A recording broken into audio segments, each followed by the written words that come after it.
जी भाई, अब कंपनी की अब बेसिक्स देख लेते हैं, लेकिन सबसे पहले बेसिक्स में देखो, जो सोल ट्रेडर होता है ना, जो अकेला उसके ओनर को हम कहते हैं soul trader, sole proprietor, etcetera etcetera. जो पार्टनरशिप के ओनर्स होते हैं उसको हम कहते हैं पार्टनर्स, और जो कंपनी के ओनर होते हैं उसको हम कहते हैं शेयर होल्डर। अब ये शेयर होल्डर क्या होता है, अगर मैं इस वर्ड को ब्रेक करूं, शेयर होल्डर, शेयर माने होते हैं हिस्सा। अगर एक बंदा कह रहा है मैं 10% शेयर होल्डर हूं, इसका मतलब है मैं उस कंपनी की चीज़ों का 10% मालिक हूं। शेयर मतलब हिस्सा मुझे मिलेगा। किस चीज़ का हिस्सा मिलेगा? जैसे प्रॉफिट अगर हो रहा है तो उसका 10% हिस्सा जो है, इसको अगर वो डिस्ट्रीब्यूट कर रहे हैं तो उसका 10% उसको मिल जाएगा। ठीक है ना? 10% मालिक, शेयर इज हिस्सा। ठीक है ना? शेयर होल्डर, मैं 10% हूँ, इसका मतलब है जब भी प्रॉफिट डिस्ट्रीब्यूट किया जाएगा और जो भी डिस्ट्रीब्यूट किया जा रहा है उसका 10% इस बंदे को मिल जाएगा। अब जब शेयर होल्डर होते हैं तो वो कंपनी में दो टाइप के होते हैं। एक होते हैं preference share holder, preference share holder as such, और एक होते हैं ऑर्डिनरी शेयर होल्डर। प्रेफरेंस के मायने क्या है? प्रेफरेंस के मायने है प्रायोरिटी, प्रेफरेंस के मायने है तरजीह देना। प्रेफरेंस शेयर होल्डर वो होता है जिसको प्रेफरेंस दी जाती है ऑर्डिनरी शेयर होल्डर पे, यानी कि जब प्रॉफिट होगा तो पहले दिया जाएगा किसको? प्रेफरेंस शेयर होल्डर को, क्योंकि इनको प्रेफर किया जाता है ऑर्डिनरी पे, ऑर्डिनरी शेयर होल्डर पे, और जो प्रॉफिट बचेगा फिर दिया जाएगा ऑर्डिनरी को। अब वो सवाल ये बहुत दफा पूछ चुका है, दोनों में फ़र्क क्या है? देखें भाई, प्रेफरेंस में आपके पास नो वोटिंग राइट्स, यानी कि डिसीजन मेकिंग आपके हाथ पे नहीं होती है। अब देख लो भाई, किसी भी ओनर के हाथ से अगर डिसीजन मेकिंग छीन ली जाए तो ओनर वाली फीलिंग ही नहीं आती, और इनके पास वोटिंग राइट्स होते हैं। इनका फिक्स परसेंटेज ऑफ डिविडेंड होता है, इनको परसेंटेज ऑफ डिविडेंड फिक्स मिलता है। डिविडेंड अभी बताऊंगा मैं थोड़ी देर में। प्रॉफिट होता है, इनका प्रॉफिट फिक्स दिया जाता है। कब अगर 10,000 दिया जा रहा है तो वही दिया जा रहा है, चाहे कंपनी 10 करोड़ रुपए भी कमा रही होगी, इनको उतना ही मिलेगा प्रॉफिट। और इनका जो प्रॉफिट होता है वो फिक्स्ड नहीं होता। ठीक है, इनका जो प्रॉफिट होता है, इनका प्रॉफिट फिक्स नहीं होता। इनका डिविडेंड जो है वो फिक्स नहीं होता, नॉट फिक्स्ड। ठीक है भाई, तो ये होता है ऑर्डिनरी शेयर होल्डर और प्रेफरेंस शेयर होल्डर का फर्क। अब डिबेंचर, इससे अंदाजा कर लें भाई पहले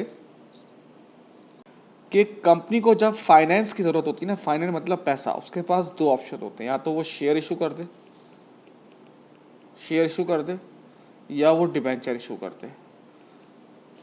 डिबेंचर क्या होता है? एक लोन होता है जो पब्लिक देती है किसको? कंपनी को। अच्छा, अब पहले इसमें सिमिलैरिटी देख लेते हैं, दोनों में सिमिलैरिटी क्या है, यानी कि शेयर्स में और डिबेंचर में क्या सिमिलैरिटी है। दोनों ही कौन इशू करती हैं? पब्लिक लिमिटेड कंपनीज, और दोनों का ही मकसद फाइनेंस रेस करना होता है। ठीक है ना? डिबेंचर एक लोन होता है जो पब्लिक देती है किसको? कंपनी को। शेयर होल्डर्स में शेयर इशू करने में और डिबेंचर इशू करने में सिमिलैरिटी, दोनों में फ़र्क क्या है? सॉरी, दोनों में सेम चीज़ है। क्या है कि दोनों ही पब्लिक लिमिटेड कंपनी जो है वो इशू करती है, सोल ट्रेडर पार्टनरशिप नहीं इशू कर सकते, और दोनों का मकसद पैसा रेस करना होता है। लेकिन अगर दोनों में डिफरेंस देखा जाए, ये दोनों सवाल वो पास में पूछ चुका है। डिफरेंस, शेयर जो, यानी कि जो पैसा आपको एज अ शेयर होल्डर दे रहा है, शेयर इशू करने में जो पैसा मिलता है, जो बंदा आपको पैसा दे रहा है वो उसमें इन्वेस्टर है, वो एज एन ऑनर दे रहा है आपको, इन्वेस्टर दे रहा है, वो आप उसकी इन्वेस्टर है, इन्वेस्टमेंट है। और जो डिबेंचर होल्डर जो पैसे दे रहा है वो एक तरह से लॉन्ग टर्म लोन है, वो आपको उसको वापस करना है। जिसको शेयर इशू किया होता है, जो शेयर होल्डर होता है, उसको मिलता है डिविडेंड, प्रॉफिट, और इसको मिलता है इंटरेस्ट। ठीक है भाई, अब ये डिविडेंड होता है। देखो भाई, डिविडेंड होता है, जो प्रॉफिट होता है वो दिया जाता है किसको? शेयर होल्डर को, और उसमें दिया जाता है डिविडेंड 2 सेंट पर शेयर, हर शेयर पे 2 सेंट इस तरह से दिया जाता है। देखो मैं आपको बताता हूँ क्या। जैसे 1,00,000 शेयर्स हैं और एक शेयर की at the rate of value है 1, तो 1,00,000 का कैपिटल हो गया। डिविडेंड है 2 सेंट पर शेयर, यानी कि हर शेयर पे कितना प्रॉफिट दे रहे हैं आप? 2 सेंट। कंपनी में इस तरह से होता है। नंबर ऑफ शेयर्स कितने हैं? 1,00,000, 2 सेंट होता है 0.02। 0.02, ये 2 सेंट होता है 0.02, 5 सेंट होगा 0.05, तो इसका मतलब है 2000 डिविडेंड दिया जा रहा है। डिविडेंड होता है प्रॉफिट जो कि दिया जाता है किसको, शेयर होल्डर को, ठीक है। डिविडेंड होता है प्रॉफिट जो किसको दिया जाता है, शेयर होल्डर को, ठीक है। इंटरिम डिविडेंड होता है जो साल के बीच में, 2 सालों के बीच में जो आप डिविडेंड प्रॉफिट इशू करते हैं, प्रॉफिट निकालते हैं, वो कहलाता है इंटरिम डिविडेंड।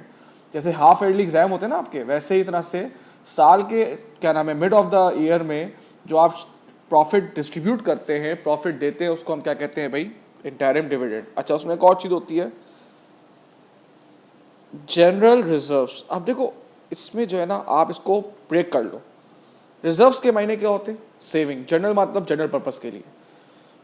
कंपनी को जो प्रॉफिट होता है, जैसे अगर मैं फॉर एग्जांपल किसी बंदे को, अगर आपका प्रॉफिट होता है 10 लाख रुपए का, आप वो 10 के 10 लाख रुपए थोड़ी खर्च कर दोगे, आप 2 लाख रुपए वहीं रख दोगे।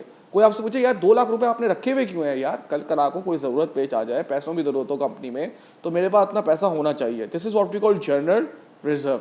उसको ब्रेक कर ले आप। रिजर्व मतलब होता है क्या नाम है, सेविंग। जनरल मतलब किसी जनरल पर्पस के लिए, ठीक है भाई। ये इसका पहला स्टेप था। Thank you.